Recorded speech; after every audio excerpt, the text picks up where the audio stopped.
You alright, Warren? How are you? Yeah, good mate. How are you? Yeah, I'm good. Hurting after the final, but it is what it is. It's a bit of a sticky one. Tough one to talk about that. Yeah, so let's just get straight into it. So, Let's go. your predictions of it's coming home. What Yeah. did you think of the whole tournament as a whole from an England perspective? I'll be honest. When I made that comment at the end of the podcast, the very first podcast, if you haven't seen it, go and check it out. But I didn't believe it, honestly.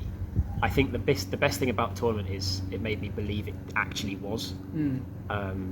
But it weren't meant to be. So. Well, in my predictions, like when I said I did the whole UEFA predictor thing, I predicted England would get to the final and lose. I'm not saying. So it's you. I don't know if it's me, but I said England would play France and lose to France. But obviously, France didn't make it.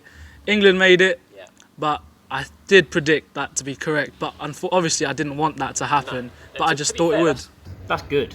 That's to even get that prediction right that we'd make the final. I don't think many people would have called that beforehand. So fair play. There's many people that didn't predict that, but I'm proud of myself, kind of, in a sort of way that I got that correct. But the final in general, what did you think of it? Like against Italy at Wembley, what did you think? I feel like there was a lot of similarities to the Croatia game in 2018 in terms of scoring early, everyone going absolutely mental, and then all of a sudden we changed the way we played. We've sat back, we've defended. I'm sure I've got a few more greys from watching that game. Stressful, but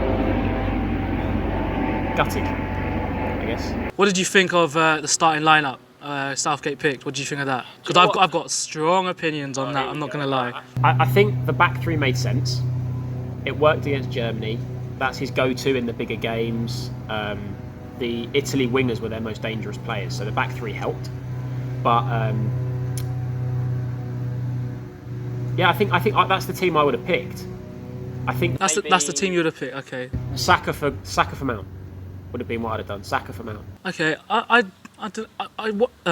Saka was a good choice, I say, but to start Mount at left wing. I know they're like inverted forwards or whatever, but start Mount at left wing when he's not even like a winger.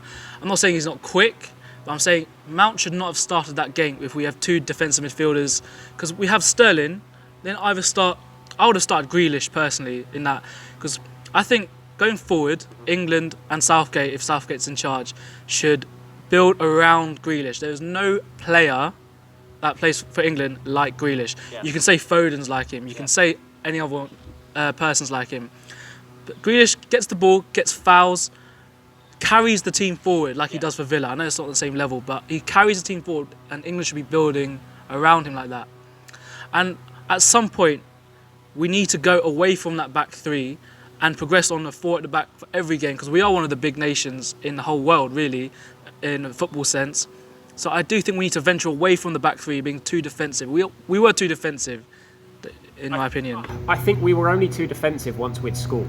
That was 2 minutes in though, so we need to change that. Yeah, and that was negative, but that wasn't necessarily the formation. I think that's the style that he wanted to then play, because we don't score that goal unless we play a back three. Yeah, I agree. If we play a back four, Walker, it was Trippier, wasn't it, that crossed it? Walker, the third centre-back, made the overlapping run, and Luke Shaw finished it. If we play a back four, we don't score that goal. So you can play a back three and still play attacking football. There's so many more advantages. There's more. I'm not saying there's more or less, but there's advantages and disadvantages of playing a back three, advantages and disadvantages of playing a back four. I just think it's a small team mentality from Southgate playing a back three constantly. Don't get me wrong, like through qualifying, when we're playing Czech Republic, when we're playing Poland, whatever, back four all the way.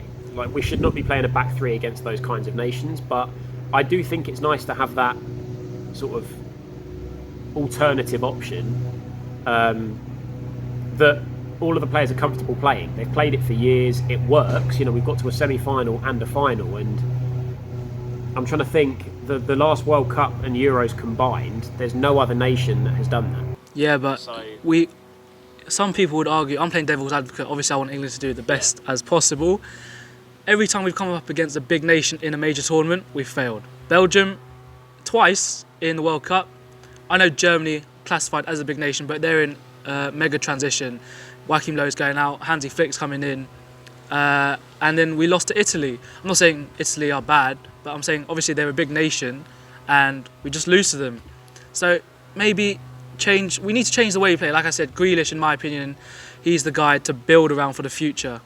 What do you think about what I just said? I think it's very dependent on, as you say, the strength of the teams that we play against. I think it's harsh to say that Germany, like, I know you said they're in transition, but they're still classified as a big team. If you watch the Germany-Portugal game, I'm sure you did, they absolutely annihilated Portugal. So they have it in them, and the back three... But they've also got a smoking in them as well. They got smoked by Spain 6-0. Yeah, but the back three that we played completely counteracted kind of what they wanted to do. And what they did against Portugal was their wing-backs bombed on and ruined them.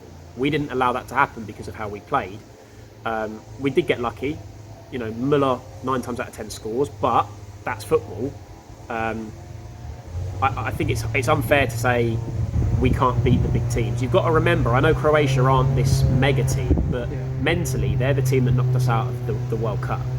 For us to then go and play them in the first game at the Euros and win pretty comfortably, I know it was only 1-0, but they didn't really cause us any problems. I think mentally, I know we didn't win, but there are so many little victories that we can take from the tournament as a whole. Reaching our first final in 55 years is another step on that ladder. I want to bring your mind back to the podcast we done before the Euros, where I said Phillips deserves to go, and you disagree with me. So what do you think of Phillips now? Oh, there's no doubt that I can't remember who on earth. That was it, wasn't it? It was because I was saying I'd take Rice and Henderson, and Phillips would be my backup if Henderson's not fit. Obviously, in hindsight, that was a terrible call. Not as bad as a call as Sterling, but, you know, touchy subject. Yeah, he was one of our best players in the tournament. The energy that he gave us in the middle, him and Rice started a few games quite nervous, but unbelievable as a whole. Yeah, my call for Sterling, I apologise for that. I'm not going to lie, I do. And I've made a video since that podcast saying my apology to Sterling. I've seen it. Go check it out again if you haven't. Yeah, and after the Scotland game, I did call Gareth Southgate a fraud, but he said he wanted to stay on for the 2022 Qatar World Cup. Yeah. And I think he deserves that chance, obviously. So I saw a clip on Twitter, or was it, I think Twitter, that back in 2013, England had a 10-year plan. The plan was from 2013 to get to the semi-finals of the Euros in 2020 and win the World Cup final in Qatar. So we got to the final of the Euros, and hopefully with the squad that we have now, and hopefully more young players coming through, depends on who it is, but with the squad we have now, I think we have a good chance of doing well in Qatar. But we have to move away from just playing on the counter-attack with like the likes of Sterling and Rashford. I know Rashford didn't start too many games. Sterling started all of them, I think. Am I correct? Yes. I think he started with all of them. In the second half, when we were under pressure, I think Trippier came off. I can't remember who came on for him. I think we brought on another midfielder. But then we kept smacking the ball up. And then Grealish came on so late as well, which I think he should have come on a bit earlier. That's when we started to come under pressure, so that he can hold the ball, win free kicks, buy us time when we were winning. But yeah, that's what. I think it's easy to focus on what Southgate could have done better. I think if you look back at the tournament as a whole, he made 90% of the time the right call.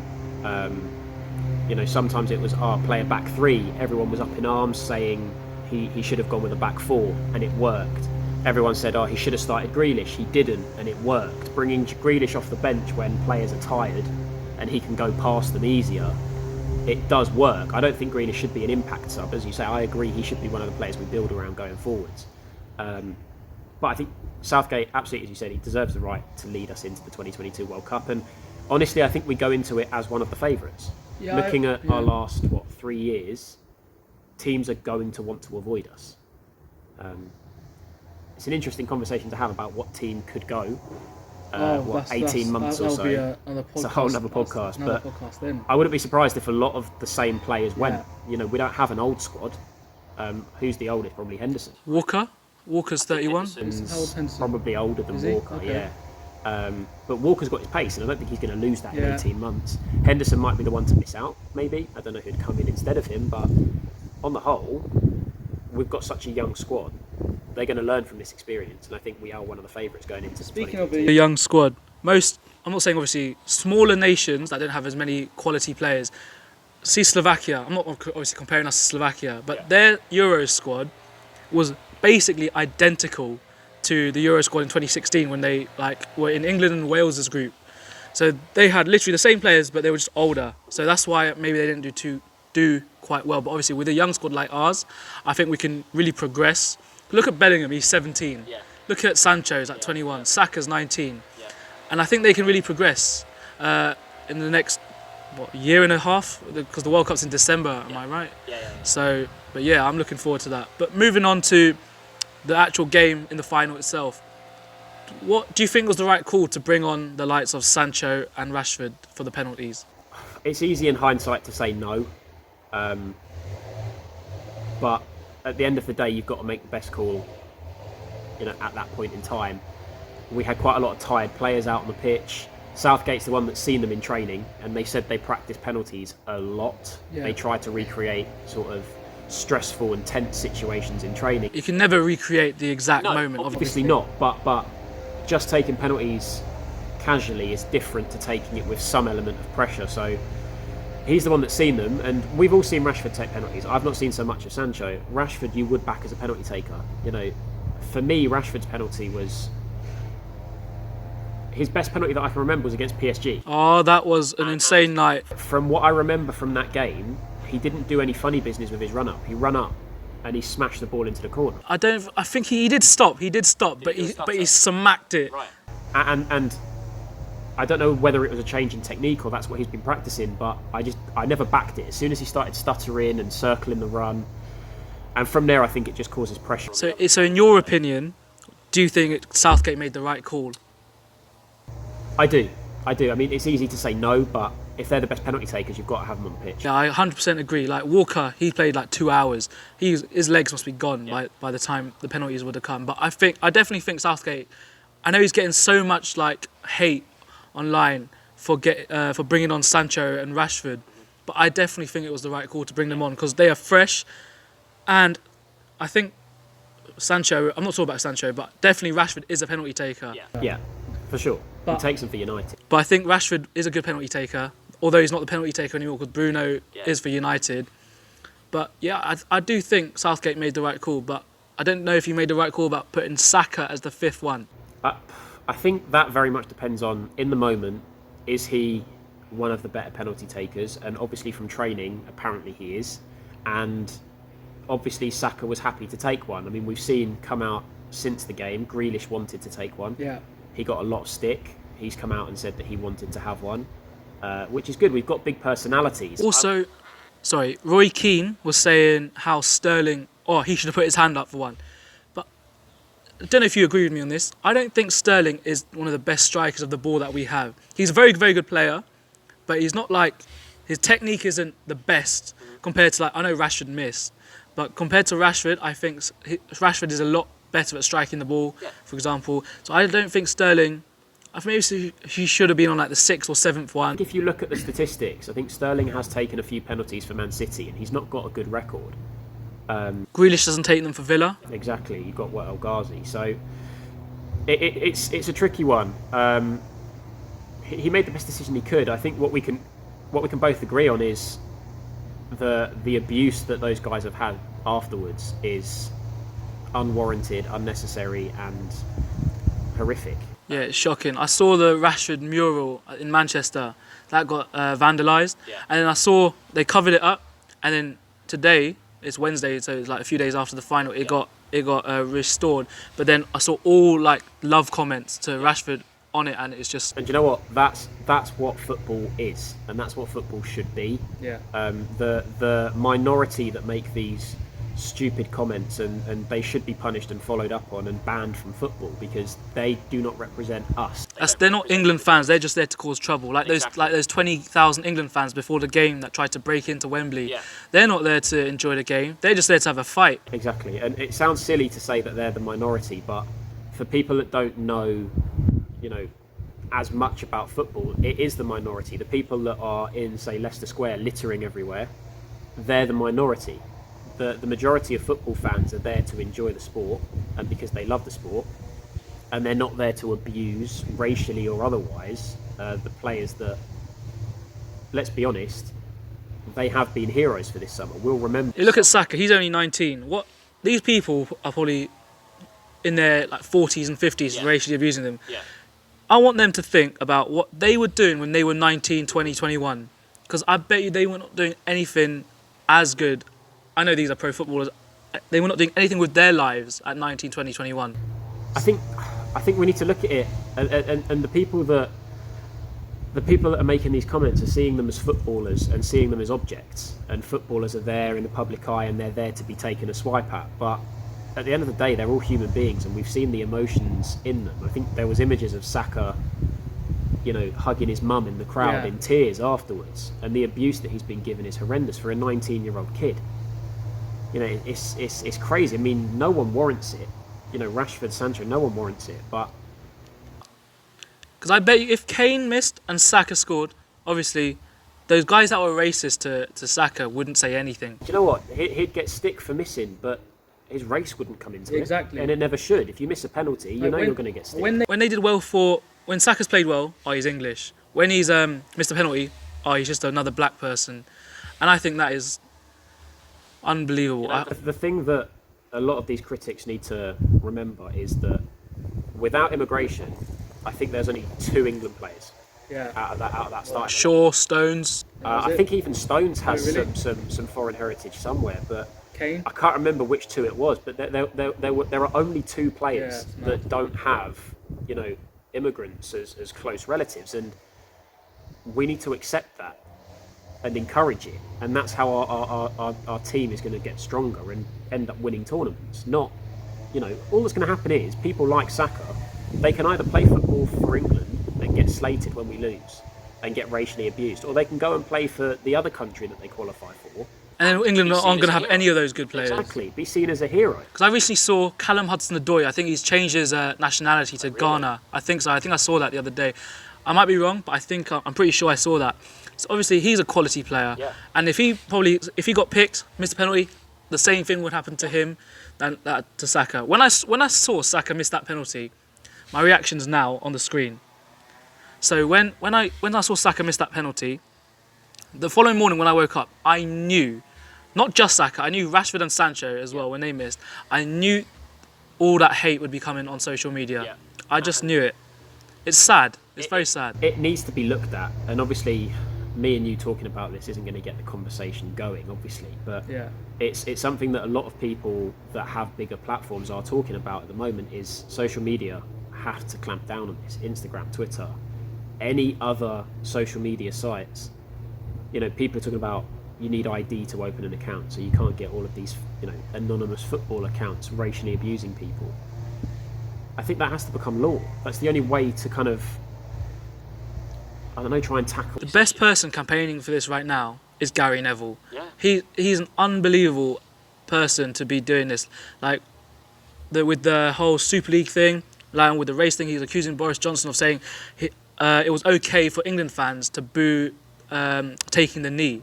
And obviously he was saying it's coming from the top, which it is. Yeah. And I think he's doing a great job of doing raising awareness for it. As we say, Gary Neville, hero. He's been an absolute legend, and he will continue to be the voice of the people, but it shouldn't be him alone. I think I saw footballers now have a platform. Tyrone Mings has a big platform, and he's been very vocal about, was it Priti Patel? Okay, yeah. When the players first booed the knee, and that was a problem, now all of a sudden Priti Patel's trying to get on side with the footballers, and Tyrone Mings is having none of it, and he's lashing back. And I think it shows that these guys have emotion. They're not robots, and these things get to them. We just need to support them. All that's going to happen is we're going to have another generation of people that crumble under pressure because they know what's coming. We need to get behind them and support all of these players. We need to support the football team, not criticize, not try and insult the other team. Like I saw in the semi-final when we were playing Denmark, obviously everyone's singing their hearts out for our national anthem, and then when Denmark's national anthem came, everyone was booing, and I think that's just shocking. Yeah. You at least pay respect to the team that you're playing and the country that you're playing, because they have worked so hard to get there, just like your team. So they're not booing us, we shouldn't be booing them. Yeah. Again, that's the minority. I'm not saying all England fans are like that. Yeah, and it's disrespect that I don't think is warranted. I mean, you look at any other sport, like rugby, for example. I mean, I know there's a lot of respect in rugby, but there's no booing of national anthem. I mean, in rugby, you can have fans sitting next to each other of the two teams that are playing. You'd never get that in football because it's such a hostile environment, and obviously that's not going to change. That's never going to change quickly. But I think it goes past supporting the football team, and it just goes past. It's more about supporting the people. Be that the manager in Southgate or be that players, we have to. If we don't, we can't complain where these guys don't want to play for us. Moving on to the game itself, who were you watching the game with at the time? I was at home. I was with the family. Good, nice. Almost came a superstition. Oh, really? Yeah, I only watched a couple of games, not with my family. One of them was Scotland, and we all know what happened there. And the other one was Ukraine, which went a lot better. But I didn't want to run any risk, so I stayed at home, watched the game. Yeah, I watched it out with a couple of friends, and the atmosphere where I watched it was incredible. I was sitting next to someone who was supporting Italy, who was wearing an Italy shirt. So I asked him, because he looked English. I was like, "You're supporting Italy?" And he said, "No, I'm just wearing this just in case." And I was like, "Huh?" Ridiculous. I was like, "What are you doing?" Ridiculous. We need to hunt that man down. Oh, yeah, we do. But when Shaw scored that goal, oh my days, I was off my feet. It was just crazy. What was your reaction to that goal? I don't remember much about it. Just everyone I was with, me and my family, were screaming. I felt sorry for the neighbours. Obviously settled down quite quickly, but at that time, panic, just pure emotion. It was brilliant.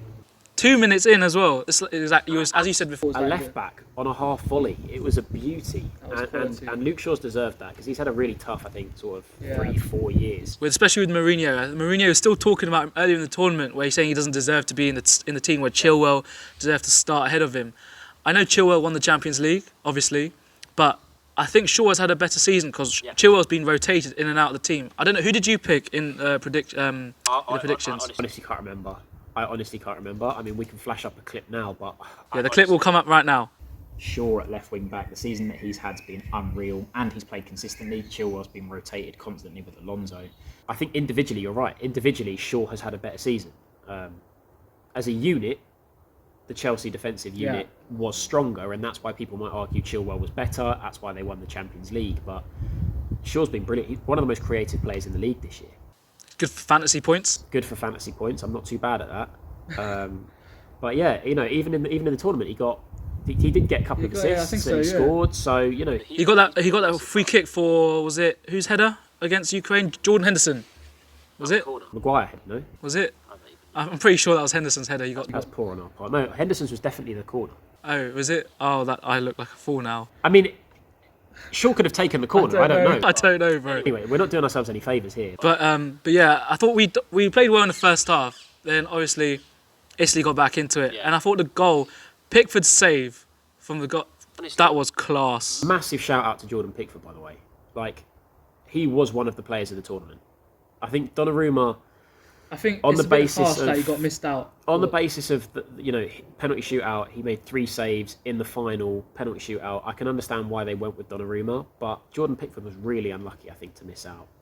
He made important saves whenever was necessary. Couple shaky moments. Where he miskicked the one of the volleys and outside the box. I think in the final he rolled it out and then it went straight to an Italian player. Yeah, a couple of times you could see his nerves. I think the big one was either the quarterfinal or the semi-final, where you could really, I think it was the semi, you could see his nerves. But in the final he was calm, he was cool. The save initially was ridiculous. Yeah. Anything that the keeper, I'm not a goalkeeper obviously, but you can see from my challenges I could be.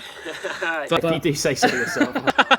But the save, anything that a keeper tips onto the post or the bar, that is an incredible save. Yeah, it's. I mean, how close the header was to react, and to have a strong enough hand to actually get it onto the post was ridiculous save, and very, very similar was the Jorginho penalty save. I saw just before he took Jorginho took the penalty against Pickford. Pickford was just talking to himself and saying, "No problem, no problem." I don't know if you saw that. Yeah, psyching himself up. Yes. But he turns up for England and Southgate. So does. I think I was wrong. I admit that I was wrong to put Henderson I know Henderson was injured at the end. Yeah. But I think Pickford should remain the England number one until Henderson can actually start games for United constantly instead of like getting rotated with De Gea. I'd even say that it's Pickford's until he loses it. Yeah, I agree. I don't think there's anything Henderson could do to supersede Pickford. Pickford would have to have a nightmare Yeah, clanger. for him to be dropped, because he has earned that. You know, the penalty shootout victory in 2018, and now his performances at this Euros. If you said to me before the penalty shootout, Pickford would save 2 penalties, I would say we have a massive chance to go through. But obviously, unfortunately, things happen. Yeah. Whatever happened. Yeah, we've been there. We've been there. But I thought whoever was marking Bonucci fell asleep. I don't know who was marking Bonucci. Yeah, I said this. Fell asleep. I think it was maybe Rice. Was it? Might have been Rice, maybe Stones. I know Bonucci was in between 2 players, and yeah, they completely fell asleep. Yeah, Bonucci is the quickest person to react. Yeah, And he I thought- followed in and no one else Yeah. did. And Let's talk about Bonucci and Chiellini for a second. legends. Yeah, they're 34, 37, I think they are. Legends of the game. They are still world-class defenders. Yeah. And when Saka was like basically through and Chiellini pulled him down, I was thinking, people were saying red card. I was thinking, I'm not gonna lie, if I was in the exact same position, I'm exactly doing the same thing that Chiellini done. But do you know what? I don't think many England players are. If Harry Maguire's in that position, he is not committing such a blatant foul. I love Harry Maguire. Harry Maguire, I think he's brilliant, and he deserves his place in the team of the tournament. But I think in Italy they're a different breed of defenders. they're bred differently, mate. They are. They're a different breed, and They have an elite mentality. they deserve the success that they got at the end of the day. And Only like 33, 34 games unbeaten now. yeah, crazy. And they're definitely one of the teams to watch going into the World Cup. I think one thing at the World Cup that we've not mentioned yet that could be a real factor that could help the South American teams is the humidity and the heat, which obviously we're not used to. I mean, it's quite warm now and it's actually quite sunny. That's why we need Grealish, because he holds the ball, gets the team up, wins fouls, and then gets us like the break to get the free kick or corner or whatever. But yeah, I thought Italy obviously came back into the game. It was 2 tenths in extra I time. think Chiesa, I mean, I know a lot of Prem teams are after him now. I think Chelsea bid. Chelsea, well, Juventus have said there's no way they're selling, which is a relief. I think his dad played for Italy in Euro '96 as well. Yeah. He had I remember them saying he had a bit of an argument with Southgate, so it's kind of full circle. It's a bit odd, but yeah, he tore us apart. I think Chiesa's a baller. Insigne is a baller. I think Verratti, Barella, and Jorginho. That is literally a world-class midfield. You know, Zaniolo is one of their big players. They didn't have He was Pellegrini injured. was injured too. Exactly, Pellegrini was injured as well. Who's Locatelli. Locatelli? I was going to say who's the one that was linked with Arsenal, as is everyone. Yeah, He'd be silly to go there. they're breeding. Yes, backward step.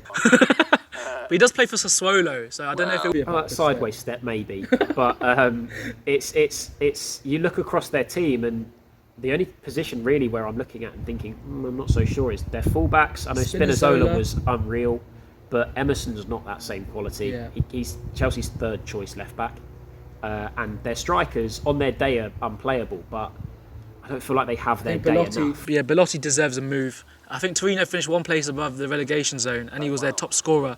He's got like double figures for goals for the last 5-6 years, and he's playing in a team that's literally nearly getting relegated most years. So we look at the England squad and say how strong it is, but the Italy squad is just as strong. And they've got Donnarumma for the next 10, 15 years as well. He's only 23. He's been Italy's that's what's crazy. number 1 for 6 years, and since he was 17. So that's crazy. he is the next Buffon. You know, young keeper, loads of promise, already performing on the big stage. I think he just signed for PSG as well. Yeah, he has. I don't know if it's official at this point, but all noises are that he is signing for them. I honestly, I know this is a side note, but PSG are a problem this year. Yeah, I can't agree with you more. Hakimi they got now. Oh, they got Ramos. Who else? So they Donnarumma as Donnarumma, and Wijnaldum they signed as well. Wijnaldum's a big signing for them. It just bolsters their midfield. Add that to everything they already had. They're a big problem. But I know that's getting off topic, and I'm sure we'll talk about this when we do the transfers later on. But Yeah, Donnarumma in the penalties, he's a problem. His penalty record is insane. He's massive. He's a massive guy. Yeah. He's huge. And literally just watching him just stand in the middle of the goal, I don't know if like the players that miss changed their mind. Obviously, with the run-up that Rashford had, Donnarumma dived the wrong way, which was probably intended because he was looking directly at Donnarumma at the time. But that wasn't a bad penalty, I don't think. It hit the post, I know. But literally, if it was a tiny bit... I think it was the worst one. I think I do disagree with you because Saka's was the worst one. you have to hit the target. You can't disagree. Like, Saka's was saved, but it hit the target. Yeah, but Saka's was great height. It doesn't matter. It forces the keeper to make a save. Rashford didn't even hit the target. So as you said, Donnarumma went the wrong way, and it still didn't go in. You can't, from my perspective, you can't miss the target from a penalty. If the keeper saves it, fine. You can then criticise it's the correct height. It was placed rather than power. For me, Harry Kane's the perfect penalty. And you'll see my reaction to Harry Kane's penalty on the screen right now. Perfect penalty, as you can see it's hard and low. Hard and high. If it goes the right way, Harry Kane's was low. Oh, I thought you meant Harry Maguire, sorry. His went high. But Kane's hard and low. Low risk, and if the keeper goes the right way, the chances of him saving it are still... Leon loves to say that, don't you, Gaffer? Low risk, low risk. Low risk, but it's true. And like Maguire, okay, best penalty I've ever seen. Yeah. But as soon as he struck that ball, my heart dropped because it was rising all the way into the net. And okay, fair play, unbelievable penalty. But yeah, Rashford's definitely the worst, just because it didn't hit the target. Fair enough. Not that Saka's was good, obviously. Yeah. You know, but it was what it was, and it's something to learn on, something to build from. And you know, we go into 2022. As I said, one of the favourites. I think Walker had a great tournament as well. Walker is one of the best defenders in the world at the moment. I think he is quality. Do you know what? With Walker, when he was younger, I think, like at Tottenham, his pace got him out of so many situations. Do you know, honestly, he reminds me of Wan-Bissaka at the moment. Because Wan-Bissaka relies on his pace to get him out of tricky situations. And I think that's why he makes so many tackles, is because he's out of position, but he's quick enough to get back in. But that's all right, though. But once he loses the pace... Effective for now, but obviously Walker's not losing his pace. So he can do that, but also because he's getting older, positionally he's getting so much better. There was a moment, I think, in the final where he was at the back post and he chested it or he headed it back to Pickford, and it was so calm. There's the Pep Guardiola effect. Just like Sterling, as you pointed out. You know, I don't disagree. As a right back, I think Cancelo had a great season, but Walker's got to be nailed on there because he's been outstanding and he is a leader. He's got the experience. I think Maguire as well. I think Maguire's world class. Honestly, I think he's world class. I don't think you can disagree. What? He's been in the team of the season for the World Cup, or team of the tournament for the World Cup, team of the tournament for the Euros. I think he's an elite footballer. I think he gets so much hate because he's so slow. Because he's slow. He is, yeah. But I think I saw a stat for Man United last season. He did more carries into the final third than any other player, and his composure on the ball at the back in those high pressure situations, like carrying the ball out of defence, driving forward to get the team up the field. I think that is only very few centre backs like Van Dijk. I don't even know who else does that. Can actually do that. Yeah. So I think he's an elite footballer. He's one of them where if you can protect him, he is undoubtedly world class. It's almost like Vidic-esque. I know that's a big comparison and it's using another Man United legend, but in a sense that he'll block everything, he'll tackle everything, he'll head everything. But he has got that lack of pace. But like with Vidic, you had Ferdinand to sweep and to cover. If you can cover him, we had Stones, who has the pace to do that, and Walker. Yeah, I've seen United linked with Varane as well. I haven't seen enough of Varane. There's a reason that Madrid are willing to let him go, obviously, but he's undoubtedly still a quality player. I saw quite a bit of France, and obviously Varane played a lot in the tournament. Against Hungary, when they drew against Hungary, I think, back in the group stage, Varane was shaky. He was not convincing at all. Yeah. At so many moments, he was panicking. I know he's got a bit of pace.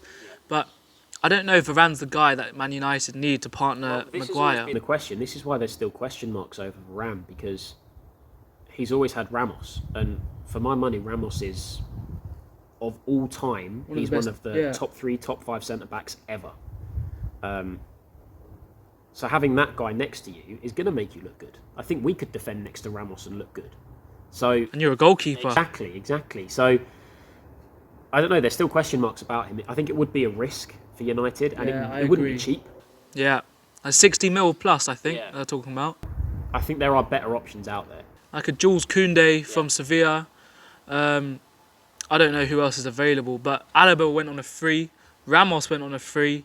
But So it's a big summer for free transfers because clubs don't have the funds. yeah, Barcelona, they're in trouble. I think Messi signed a 5-year contract and he's halved his wages to help Barcelona out because they couldn't have any, like either Depay, Eric Garcia, or who's the other free signing they just signed?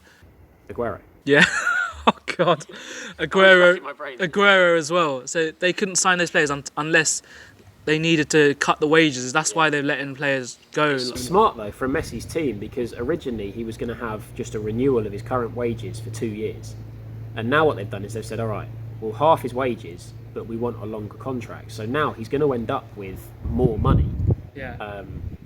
He's not going to play there for 5 years, but even if he goes into like an ambassadorial position, or he goes to the MLS and Barca still continue to cover his wages, he's now covered himself for 5 years. And for me, I'm grateful, because my goal in the next couple of years is to get out to Barcelona and watch him live, because for me, he's undoubtedly the GOAT.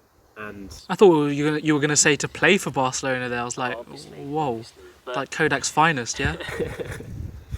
I think to be able to say, right, I watched the greatest player of all time live is an opportunity you can't pass up. So I'm grateful for that, but I don't even know where we were. We're talking about Harry Maguire because it's we went from Maguire to Varane, and then free transfers to Barcelona. So There we go. that's the nature. That's what you're all here for. That's the nature of the Chinwag podcast, guys. Exactly. But yeah, but another player I want to talk about that is Declan Rice. Yeah. He had a great season for West Ham, Yeah. and I think he's had a great tournament. I'm not just saying because his strides. He's got such long strides when he carries the ball. He's so good at protecting it as well. I think he deserves a. I'm not saying West Ham's small club. He deserves a big move. No, I think he does. And Chelsea are one of those teams that are looking for him. And I think the draw of Chelsea is Mason Mount. And he used to be there as a youth team guy as well. Yeah, best friends, Mason Mount, Declan Rice. I could see that move happening. He's one of those players that you can just leave to hold, and you can then, the talent they've got in Havertz and that lot. Yeah, I'd love him at Man United as well. Like, Of course, Matic, he's a big upgrade to Matic, McTominay, Fred. Big upgrade, and I think anyone... McSauce is the guy though, no? Nah, I'm only joking. Anyone would take Rice, obviously. I mean, he's performed now on the national stage. Again, like Phillips, he did look shaky a couple of times, but on the whole, I think it was against Italy. There are times where he's picked the ball up on the edge of our box and run to the edge of their box, gone past 3 or 4 players.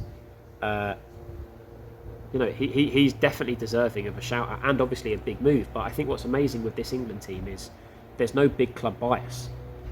You look at throughout the team, you've got, obviously no disrespect to anyone that supports these teams. you've got to get that in there first. You've got Everton in Pickford. Obviously City, but you've got Leeds, you've got Aston Villa, you've got West Ham. Arsenal. We've got Arsenal. We've got players coming from so many teams and gelling well. I don't think, not in recent times. It's always been United, Chelsea, Arsenal, Liverpool. It's refreshing to see players from smaller teams earning caps and playing well. And as we said earlier, I think this team are here for the long run. I agree. But yeah, just to wrap up with, have you seen the all or nothing thing with Arsenal is coming up? And they've already lost their first pre-season game to Hibs. But watching the Tottenham one and watching the Manchester City one, I don't believe that they start it until the first game of the season, really. Oh, really? Because they've only got, 8 episodes or so. And I feel like covering Arsenal versus Hibs in a pre-season friendly is a bit of a waste of screen time. True. Add in the fact that you know, Arteta's going to get sacked. That needs to be a whole episode in itself. Transfer-wise, nothing's really happened yet. We've got a backup left-back, and... Where's he from, Benfica? Yeah. And, you know, half our team are still off because of tournaments and stuff that have been going on. So I can't see them including that in the edit. The deal was only announced, like, earlier in the week. There's no way they've got that all together. So thankfully, we might be spared the embarrassment of that. But on the whole, I mean, I watched parts of the game. Eddie Nketiah needs to go. Yeah, he's dead. And to be fair, the goalkeeper's a young lad. You know, he's 19, 20, and he's third choice keeper. Okay, what's his name? Arthur Akwanko. Oh wow, that's knowledge. And he's going to be with the first team this year, but he's going to be a third choice keeper. So what's happened to Runarsson? His second choice still. Or was Matt Ryan? Has Matt Ryan gone back? Yeah, no, Matt Ryan's gone to somewhere in Spain now. Oh, really? Yeah. It's Sociedad maybe, something like that. Oh wow, okay. Yeah, but yeah, I mean, Runarsson's still here, but I don't think we want him. Okay, but anyway. Yeah, I have seen it, and I'm nervous. Okay, so yeah, that is the end of this episode. Thank you for joining me again. No, you're welcome. It's been a pleasure. It's been a while.